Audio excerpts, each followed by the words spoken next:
오늘 본문 시편 27편은 다윗이 대적의 공격으로 인해 위기에 처했을 때 하나님께 도움을 간구하는 시입니다. 학자들은 본문이 여러 정황상 압살롬의 반역 때 다윗이 간구한 기도라고 추측합니다. 다윗의 상황은 정말 좋지 않았습니다. 2절을 보면 악인들이 내 살을 먹으려고 내게로 왔다고 기록되어 있습니다. 3절은 군대가 나를 대적하여 진친다고 기록되어 있죠. 6절을 보면 내 원수가 내 머리를 둘러쌌다라고 기록되어 있고 12절을 보면 위증자와 악을 토하는 자가 일어나 나를 치려한다고 기록되어 있습니다.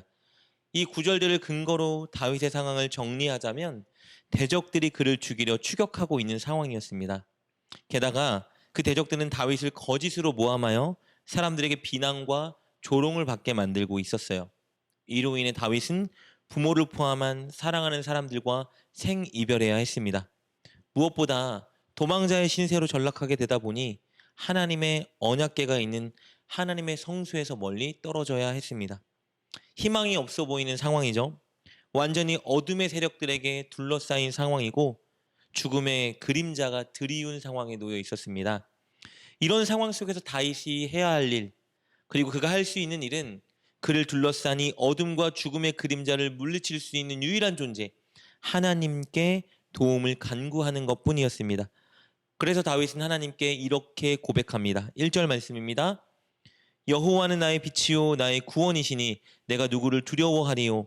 여호와는 내 생명의 능력이시니 내가 누구를 무서워하리요.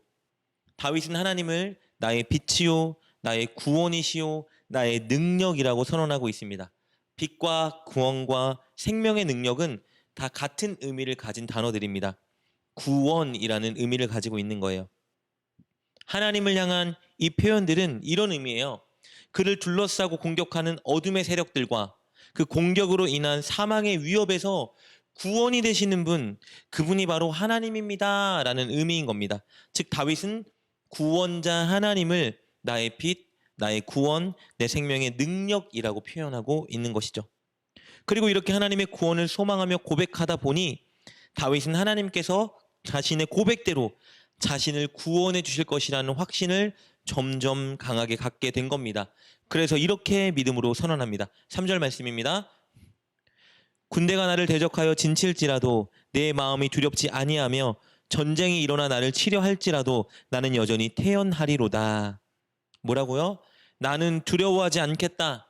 나는 태어날 것이다. 왜냐하면 하나님이 나를 보호해 주시고 구원해 주실 것이기 때문이다 라고 말하고 있는 것입니다. 여러분, 상황을 보면 두려워하지 않을 수 없는 상황이에요. 태어날 수 없는 상황입니다. 대적이 거짓으로 모함하여 자신을 조롱거리로 만들었죠. 게다가 그 대적들이 자신을 죽이기 위해 자신을 추격하고 있는 그런 상황이에요. 그런데 이런 상황에서 다윗이 뭐라고 말합니까? 두려워하지 않고 오히려 태어날 것이다. 믿음으로 선언하고 있어요. 그 비결이 무엇이죠? 자신이 어떻게 할 수 없는 이 상황을 하나님께 맡겼기 때문이에요.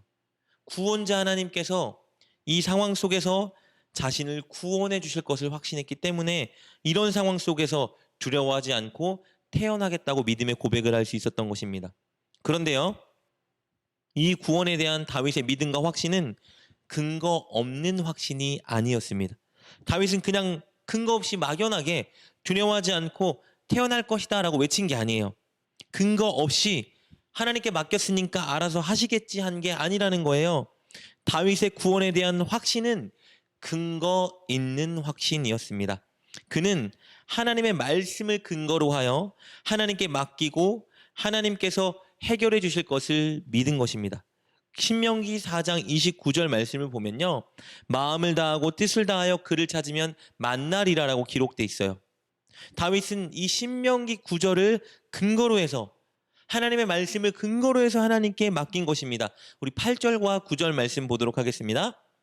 너희는 내 얼굴을 찾으라 하실 때에 내가 마음으로 주께 말하되 여호와여 내가 주의 얼굴을 찾으리이다 하였나이다. 주의 얼굴을 내게서 숨기지 마시고 주의 종을 놓아여 버리지 마소서. 주는 나의 도움이 되셨나이다. 나의 구원의 하나님이시여 나를 버리지 마시고 떠나지 마소서. 다윗은 하나님의 약속의 말씀을 근거로 해서 자신의 온 마음과 뜻을 다하여 하나님의 얼굴, 즉 하나님의 은혜를 구했습니다. 그리고 신명기 4장 29절을 근거로 하여 이렇게 전심으로 하나님께 은혜를 구하니 자신에게 꼭 은혜를 주실 것을 확신하는 것입니다. 그래서 그는 하나님의 구원을 확신하며 이렇게 노래 부릅니다. 13절 14절 말씀입니다. 내가 산자들의 땅에서 여호와의 선하심을 보게 될 줄을 확실히 믿었도다. 너는 여호와를 기다릴지어다. 강하고 담대하며 여호와를 기다릴지어다. 이렇게 위기 속에서 하나님의 약속의 말씀을 근거로 하여 구원자 하나님께 도움을 간구했고 하나님께서 구원해 주실 것이라는 확신을 갖게 된 것입니다. 그런데 본문을 통해서 알 수 있는 놀라운 사실 하나가 더 있습니다. 다윗의 바람은 단순히 대적으로부터 구원받는 데서 그친 것이 아니었다는 거예요. 다윗의 소원, 다윗의 바람은 단순히 목숨을 연명하고 평안을 누리는 것에서 그치지 않았습니다. 그의 소원은 하나님의 장막에 거하여 그곳에서 하나님과 친밀한 교제를 나누고 하나님의 아름다움을 감상하는 것까지 나아가는 것입니다. 4절 말씀 이렇게 기록되어 있습니다. 내가 여호와께 바라는 한 가지 일 그것을 구하리니 곧 내가 내 평생에 여호와의 집에 살면서 여호와의 아름다움을 바라보며 그의 성전에서 사모하는 그것이라. 다윗의 소원은 그냥 단순히 지금 자신을 괴롭고 힘들게 하는 이 상황에서 벗어나는 것이 아니라 그 공격에서 벗어나서 하나님의 전에 다시 나아가 하나님을 마음껏 예배하는 것, 그리고 하나님과 깊은 교제를 하는 그것입니다. 그것이 바로 다윗의 가장 큰 소원입니다. 이 고백을 통해 우리는 다윗이 얼마나 하나님을 예배하는 그 순간, 그리고 하나님의 임재를 맛보는 그 순간을 사랑하고 사모하는지 알 수 있습니다. 그는 죽음의 위협 앞에서도 하나님을 예배하며 하나님과의 깊은 교제를 꿈꾸고 있었습니다. 하나님을 예배하는 기쁨, 하나님을 예배할 때 하나님의 임재 안에서 느끼는 평안함, 하나님을 예배할 때 하나님과의 친밀한 교제, 그것에 자신의 시선과 소망을 두고 있었던 것이죠.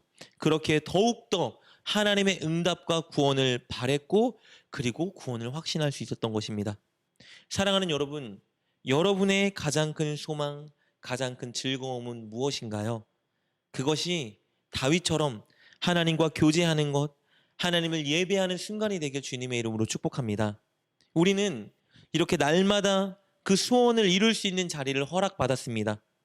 예배할 수 있는 자리죠.